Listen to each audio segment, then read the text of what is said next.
পরামর্শ দেয় না, কাউকে বিপদে ফেলায় না। আপনি ঘটনা ঘটাইবেন আর সংবাদকর্মীরা ওখানে যাইয়া উপস্থিত হয়ে রিপ ক্যামেরাটা ধরলে পারেই মনে হবে যে এটা আমার শত্রু এসেছে। আপনি ঘটনা ঘটানোর সময় মনে আসিল না? কিছু কিছু লোক আছে, দেখা যায়, আমি দেখতে পারছি এবং বুঝতে পারতেছি যে আমার পিছনে গণমাধ্যম কর্মীদের সাথে আমি ঘোরাফেরা করি, এটা নাকি আমার অপরাধ। গণমাধ্যম কর্মীদের সাথে ঘোরার কি অপরাধ? সাংবাদিকদের সঙ্গে ঘোরা কি অপরাধ? সাংবাদিকরা দেশের জন্য কি কোনো খারাপ কিছু?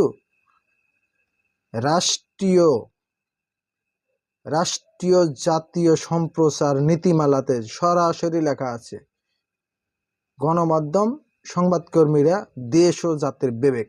তারা কিন্তু রাষ্ট্রের ৪র্থ অধ্যায়ের জনগণের লোক, ব্যক্তিবর্গ।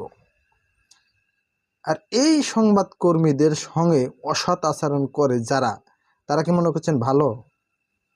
কখনো ভালো না।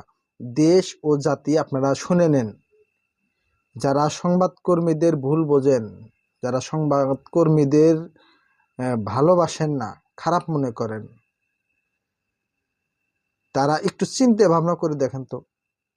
আজ থেকে 1994-95 সনের ঘটনা যারা জানে, রাস্তা দিয়ে হাঁটা যেতে কোনো জিনিস নিয়ে গেলে পারে মানুষ জোরপূর্বকভাবে কেড়ে ছেড়ে নিছে। এখন কি সেই জিনিসটা আছে? নাই। কেন নাই? আপনার প্রত্যেকটা গ্রামে আশেপাশে 2-1টা করে সংবাদকর্মী আছে। এইগুলি নিউজ হয়, নিউজ হলে পারে আপনার ওই জিনিসটা বন্ধ হয়ে যায়। আর নিউজ হলে পারে কাকে সমস্যা হয়, এটা কি আপনাকে জানার বাকি আছে? এই সম্পর্কে কি আপনাদের জ্ঞান দিতে হবে আমাকে? আমাকে অনেক মানুষই বলে আমার নাকি মাথার সমস্যা আছে। আচ্ছা ভাই, বলুন তো, একটা সুস্থ মানুষকে যদি কেউ পাগল বলে আখ্যায়িত করে, তাহলে আইনের কোন ধারায় সে, ফৌজদারি আইনের কোন ধারায় সে পড়তে পারে? সুস্থ মানুষকে পাগল বলাটাও একটা অপরাধ, সুস্থ মানুষকে হয়রানি করাটাও একটা অপরাধ।